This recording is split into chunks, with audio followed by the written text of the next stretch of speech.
Este programa es posible gracias al aporte de los mecenas del canal. La historia de la francmasonería. La historia de la francmasonería. Sus leyendas, tradiciones e historia cronológica. Volumen 1. Albert Gallatin Mackey, 1807 a 1881. Masón, médico y escritor norteamericano. Fue un miembro activo de la masonería y ocupó importantes cargos en las logias. Su contribución a la orden fue muy significativa por medio de sus libros, enciclopedias, revistas y otras publicaciones masónicas.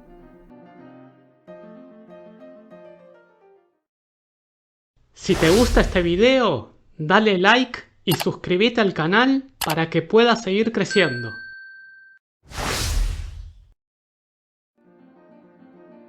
Prefacio. Un título tan completo como el elegido para la presente obra sería una vana suposición si el objetivo del autor no fuera, realmente, abarcar en una serie de estudios todo el ciclo de la historia y la ciencia masónicas. Cualquier cosa menor a esto no daría derecho a la obra a llamarse la historia de la francmasonería.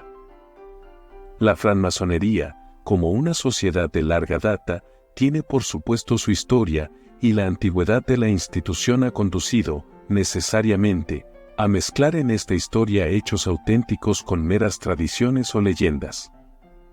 Nos vemos obligados, así, desde el mismo principio de nuestra labor, a dividir nuestros estudios históricos en dos clases. Una, comprendiendo la historia legendaria de la francmasonería, y la otra, sus anales auténticos. La historia legendaria de la francmasonería constituirá el objeto de la primera de las 5 partes en que se divide esta obra. Abarca toda la narración del surgimiento y progreso de la institución, que comienza con la conexión de los patriarcas antediluvianos con ella, y termina atribuyendo su condición moderna al patrocinio del príncipe Edwin y la asamblea tenida en York. Esta narración, que en el siglo XV y hasta finales del siglo XVII reclamaba y recibía la fe implícita del oficio, que en el siglo XVIII fue repetida y enmendada por los principales escritores de la institución, y que incluso en el siglo XIX ha tenido sus defensores entre los doctos y su credibilidad entre los no doctos del oficio, ha sido, solo recientemente y por una nueva escuela, colocada en su verdadera posición de historia apócrifa. Y sin embargo, aunque apócrifa, esta historia tradicional de la francmasonería, que ha sido llamada la leyenda del oficio, o, por algunos, la leyenda del gremio, no debe ser rechazada como una fábula ociosa. Por el contrario, el objeto de la presente obra ha sido mostrar que estas leyendas masónicas contienen los gérmenes de una idea histórica, mezclada a menudo con una idea simbólica, y que, despojadas de ciertas evanescencias en forma de anacronismos o de afirmaciones no comprobadas, estas leyendas masónicas a menudo, o casi siempre, presentan en su forma simple un verdadero espíritu filosófico.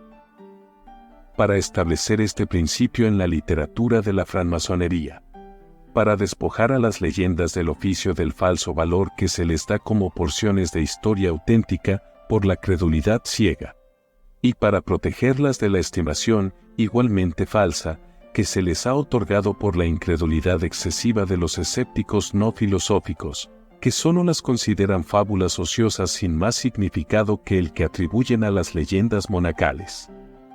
En una palabra, el objeto de los trabajos invertidos en la composición de la primera parte de esta obra es colocar la historia legendaria de la francmasonería en la posición justa que debería ocupar, pero que nunca ha ocupado. La segunda parte de la obra saldrá del campo del mito y la leyenda y se dedicará a la historia auténtica o registrada de la francmasonería. Rechazando como totalmente insostenibles y sin apoyo de pruebas históricas las diversas hipótesis del origen de la institución en los misterios paganos, en el Templo de Salomón o en las Cruzadas, Se ha hecho un intento de rastrear su nacimiento a los colegios romanos de artífices, que nos presentan una organización casi idéntica de constructores y arquitectos. Siguiendo el progreso de los constructores romanos de los colegios, a través de sus visitas a las diferentes provincias del imperio, a donde iban acompañando a las legiones en sus excursiones victoriosas, encontraremos que el arte de la construcción fue comunicado por ellos a los italianos, los españoles, los galos y los británicos. De esta manera, el conocimiento de la masonería operativa y su práctica en gremios, cofradías y corporaciones fue preservado por estos pueblos, luego de la extinción del Imperio Romano. Posteriormente, encontramos a esta cofradía surgiendo de Lombardía en el siglo X y que, bajo el nombre de francmasones viajeros, recorrió toda Europa y restableció cofradías de picapedreros en Alemania, Francia, Inglaterra, Escocia y otros países. La narración del progreso de esta fraternidad de constructores de Como, que era, evidentemente, un vástago de los antiguos colegios romanos, es tratada con gran particularidad, porque, sin la ayuda de ningún instrumento mítico o legendario, podemos conectarla, de forma continua, con el sistema moderno de la masonería operativa. La transición de la masonería operativa en especulativa, a principios del siglo XVIII, es un incidente histórico basado en los registros más auténticos. Sus detalles, derivados de registros de cuya autenticidad nunca ha habido duda, completarán y perfeccionarán la historia de la francmasonería, desde su surgimiento hasta su condición actual. Así podemos imaginar el crecimiento de ese magnífico árbol, bajo cuyas amplias ramas se reclina ahora la fraternidad. En el remoto reinado de Numa, el filosófico y religioso rey de Roma, o, si los discípulos de Nibor dudan de su personalidad, en los tiempos representados por su nombre, encontramos el germen de la institución en aquellas cofradías organizadas de artesanos, que la historia registra como florecientes, con éxito y popularidad variables a través de los tiempos del reino, la república y el imperio de Roma. Las semillas de una asociación cooperativa de constructores, basada en los principios de la fraternidad, fueron llevadas con las legiones de Roma a las diversas provincias que habían sido conquistadas por los soldados del imperio, y al establecerse allí colonias de romanos, se introdujeron entre los nativos la lengua latina, los usos y costumbres del pueblo romano y su destreza en las artes. De estas artes, la más importante fue la arquitectura, y por medio de los monumentos que aún se conservan, así como de otras pruebas históricas, podemos seguir el crecimiento gradual de las sociedades operativas a partir de los gremios romanos, y luego, el de la institución especulativa a partir de las sociedades operativas. La hipótesis que se pretende sostener al investigar la historia de la francmasonería en la presente obra puede enunciarse, sucintamente, de la siguiente manera.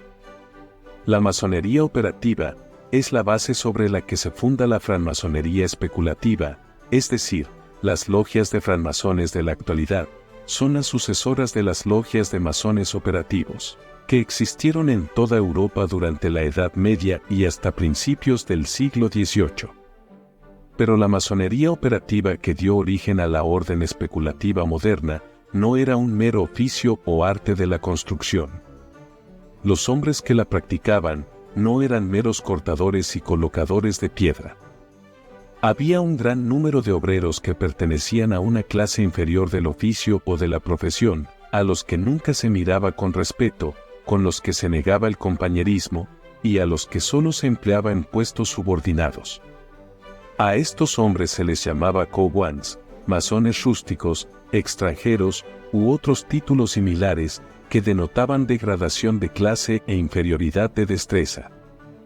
No se puede trazar ninguna relación entre los masones operativos de esta clase y los masones especulativos que han representado a la francmasonería desde principios del siglo XVIII.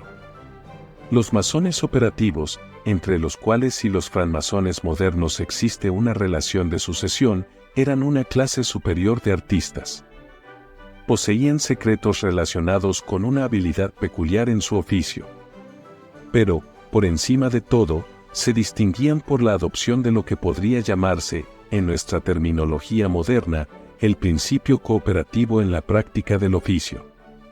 Tal vez, sería más apropiado llamarlo principio de sodalidad. Se manifestaba en la formación de una empresa, una sociedad, un gremio, una corporación o una cofradía, llámese como se quiera, en la que había una asociación de habilidades, de trabajo y de intereses.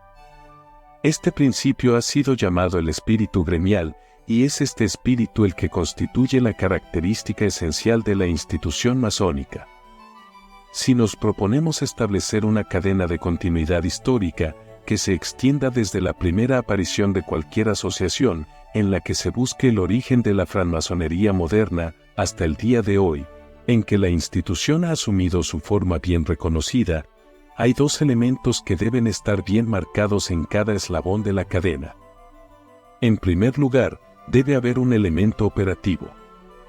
La francmasonería solo puede remontarse a una asociación de constructores o arquitectos. Cada ceremonia en el ritual, cada símbolo en la filosofía de la francmasonería especulativa, indica, es más, prueba positivamente, que se ha derivado y está estrechamente relacionada con el arte de la construcción. Los primeros francmasones eran constructores. No podían ser otra cosa.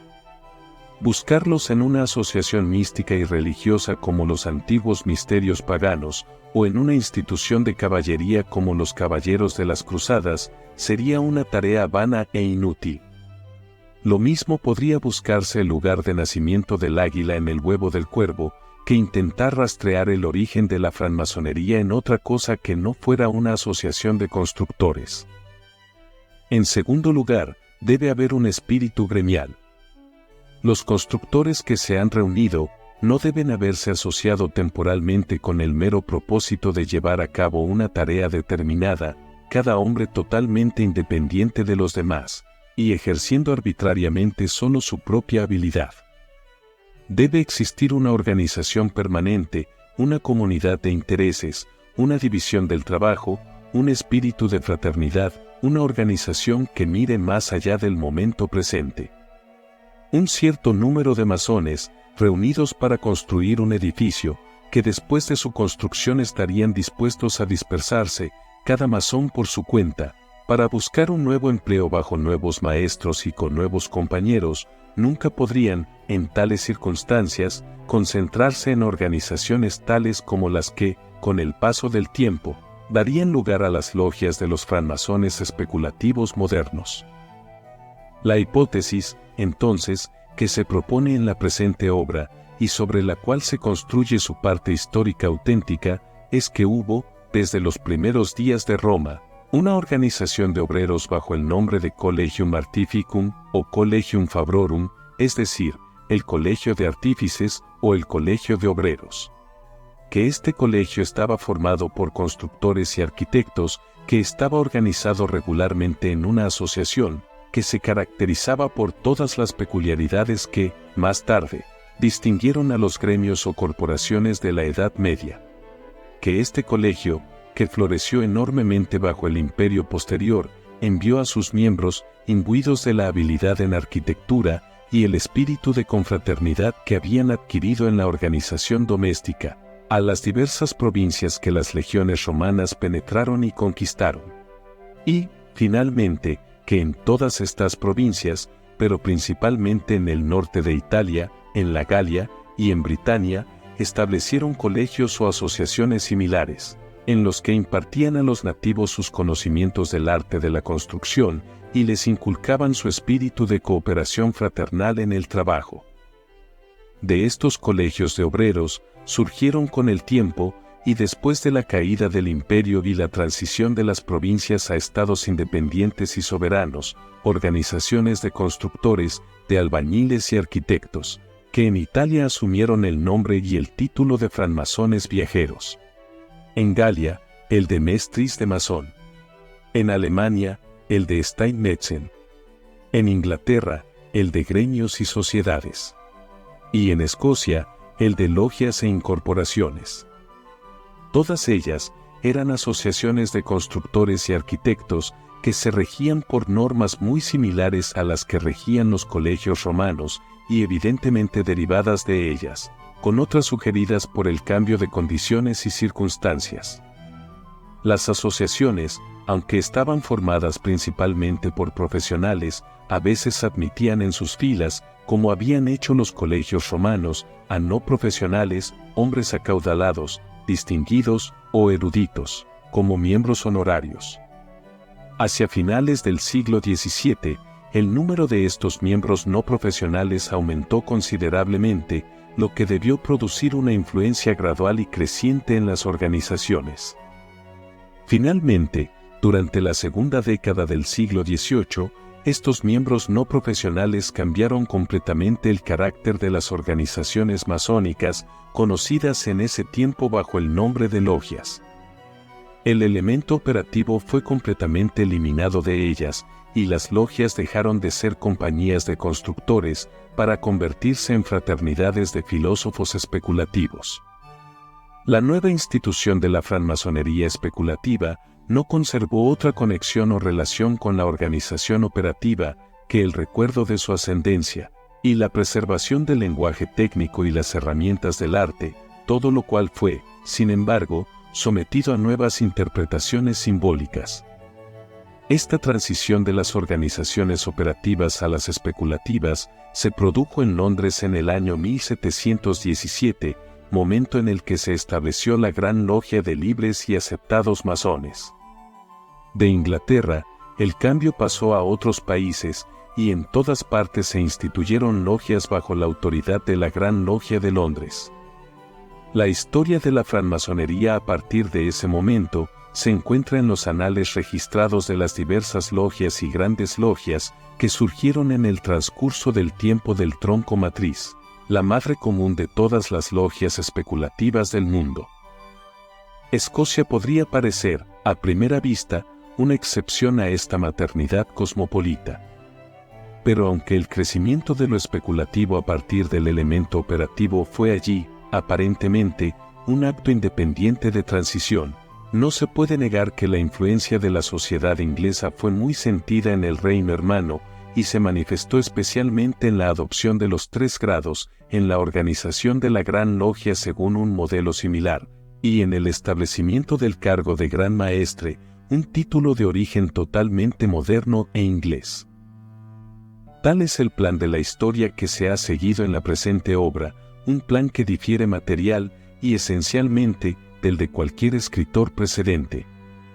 Los iconoclastas han compuesto monografías en las que han atacado falacias particulares y denunciado falsificaciones especiales, pero la historia de la masonería en su conjunto no ha sido escrita hasta ahora con el mismo espíritu de honestidad que ha sido, o debería ser ejercido siempre, en la composición de la historia. Sin duda, los prejuicios bien establecidos y cuidadosamente alimentados de algunos, se escandalizarán ante cualquier intento de exponer las falacias y falsedades que han empañado, durante demasiado tiempo, los anales de la francmasonería. Pero tal intento no puede, si se lleva a cabo con éxito, sino merecer la aprobación de todos los que creen, al igual que Cicerón, que la historia es el testigo del tiempo, la luz de la verdad y la vida de la memoria.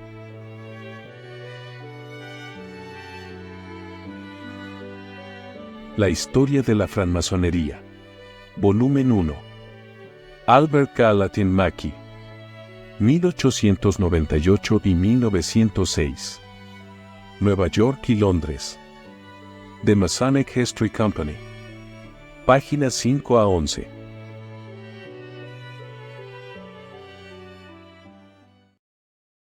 Si te gustó el video, dale like, suscríbete al canal y activa todas las notificaciones para que puedas seguir descubriendo los secretos de la masonería. Este programa fue posible gracias al aporte de los mecenas del canal, como Martín Fuchineco, a quien expresamos nuestro agradecimiento.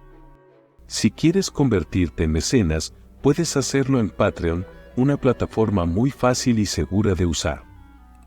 Visita patreon.com, mm Diego Figueroa y selecciona el nivel que prefieras para acceder a nuestros beneficios. También puedes realizar tu aporte voluntario por medio de PayPal o adquirir alguno de nuestros libros masónicos, tanto en Amazon como en Ediciones Matrioska. Muchas gracias y hasta el próximo programa.